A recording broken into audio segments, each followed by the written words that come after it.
it's Linslow by Choice. Thanks for stopping by the channel and building with me today. We are building a small home for a small family. Now, by small, I mean at least 4 children, and this home is only using Tiny Living and base game. So if that's something that you want to check out, go ahead and stay for the video. Go ahead and grab everything that you need, and let's get into building this. So as you can see, I definitely go for a 2-story home for this one, and in the beginning I really want it to be like more of a suburban style home, and I keep the style, just change the color from a blue that I end up adding to a soft white cream color, and I kind of like it. I wanted this to be for, more of a softer palette of family, so I didn't want it to be very bold and daring, so it is on the softer side. And if this is something that you want to play in with your game, go ahead and download this off the gallery. I really had such a fun time doing this because I love Tiny Living, and so being able to only use base game and Tiny Living was definitely a challenge. I didn't know how much clutter we get that comes with all the other packs that I have. That was an experience, I will say that, because I really didn't have a lot of clutter that I could work with, and that's one thing that I feel like I would have loved to have with Tiny Living, because it's a tiny space, so what more can you put into it but clutter? And I love the items that we get, don't get me wrong, but I definitely feel like being able to have a little bit more clutter, a little bit more things to put around the home would definitely do it. But since we don't, it's okay. I really love the way that this comes out, though. You can see I'm working on this patio area. I mean, it's not really a patio area because there aren't any tiles there, because I wanted the majority of the tiles in this home to go actually within it. I didn't want to spin more tiles outside. And I know I have tiles on the back patio right now, but I end up taking those out so I can put more into upstairs. If I was going to get 3 bedrooms, I had to add a few more. So that's really what I end up going for that. And then I use only the storage items that we got with Tiny Living. I wanted them to have a full living experience. So we have a full kitchen, we have a full dining table. I was thinking about putting an actual bar kind of thing there, like stools and everything, but that was not working, so I do not end up using that. I did want to use the TV, but I don't end up using it in the end because I wanted to have this Murphy bed. And so the fact that I was able to put in this Murphy bed means that you could actually have more Sims in this family. So there's a 2-person bed here in the living room.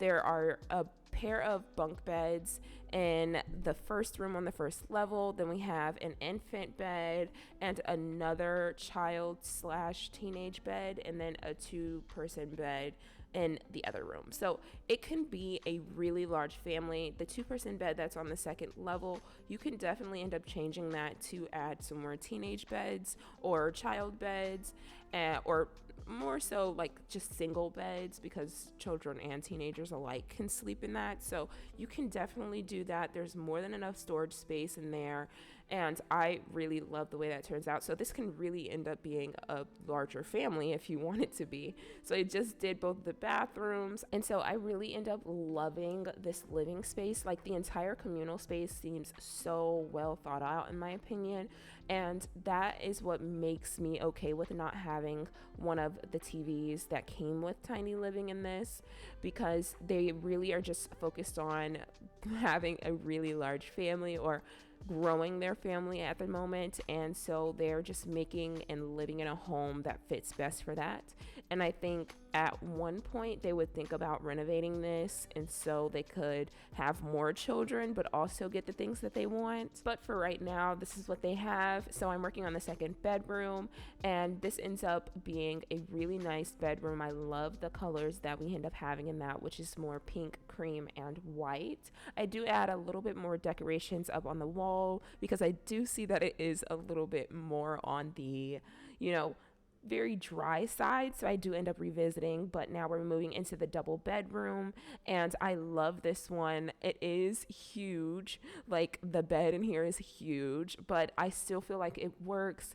Again, just having the windows on one side does make this look a little bit more narrow, so I add another window, but I do add another one of the curtains, so it's like a little bit of dimension. I end up going for these storage items, and I really love the way that that turns out. This is when I come back and revisit and add some things on the wall, so I feel like this sim that lives there is actually a child, and then we have an infant.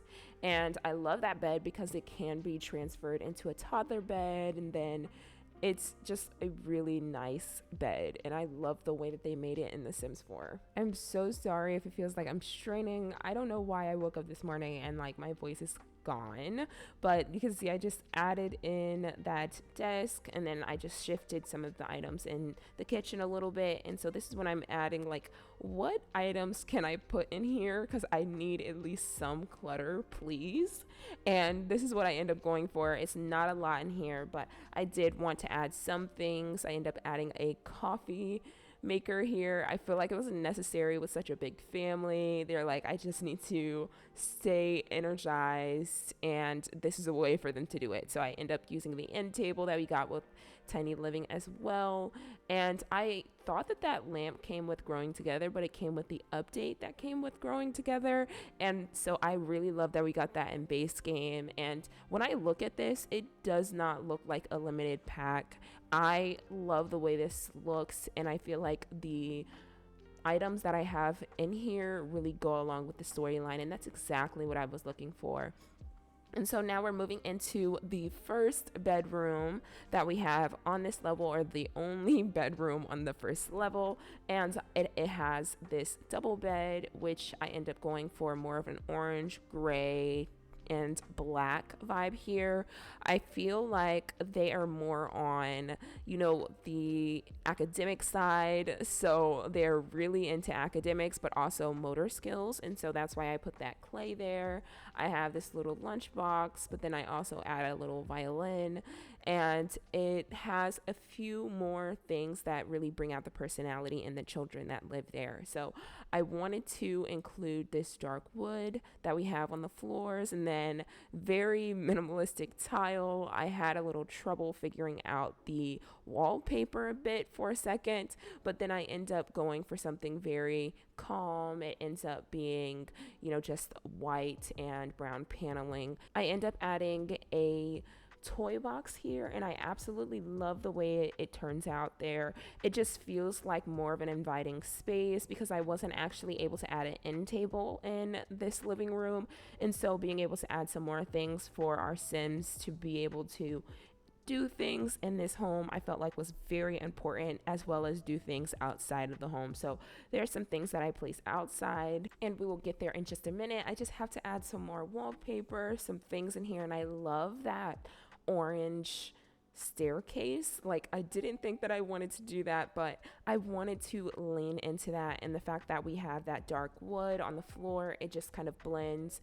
And so now we're moving outside. I wanted to add some things for the children, so we end up adding that little jungle gym. It's not really a jungle gym, it's like monkey bars, I guess. And so I end up adding those, some planter boxes, and just some trees, and I add in a lot of like shrubbery and flowers, and I feel like it just really brings in this entire suburban lifestyle that I was really trying to incorporate into this build. I definitely feel like they should have added a few more things included with base game, because now like my game feels entirely incomplete with not having a lot of things to furnish the homes with. Like, now I am seeing why a lot of the base game homes look the way that they do, because they are not including a lot of things in base game as far as decorations go. And I know like they were just so focused on the actual function of the game, but now that the game is up and running and we're producing a lot of paid content for it, like a lot of packs and kits, I feel like they should kind of revisit base game and add some more things there, especially when it comes to build buy. Well, specifically buy, I guess. And now I'm just recognizing that. So I couldn't wait to add some more of my things into it, like more of the game packs and expansion packs for that reason. But I love the way that this turns out. It doesn't look like it is just a limited pack build, in my opinion. And I really hope you can see that I added some of those picnic tables, or I added a picnic table and a barbecue station grill there, and I love the way that this turns out. I feel like I said that so much throughout this entire build, but if you want to download this, feel free to. It's already up on the gallery. My name is Linslow by choice. Also, if you want to communicate with me a little bit more, chat it up, we can. I'm on Twitter at Linslow by choice, and I really hope you have a great rest of your day. I hope you enjoy these screenshots. We are just adding some more flowers here, really making this feel like a suburban home. I really hope you enjoyed building with me today, because I definitely enjoyed talking with you, building with you. So if you did, go ahead and subscribe to the channel. Also click the notification bell, that way you can be notified whenever I post new videos. And if you like this video, please go ahead and like it, comment your favorite part, or comment any suggestions you'd like to see in the future. I really hope you enjoyed these screenshots, and I will talk to you later. I hope you have a fantastic rest of your day. Bye.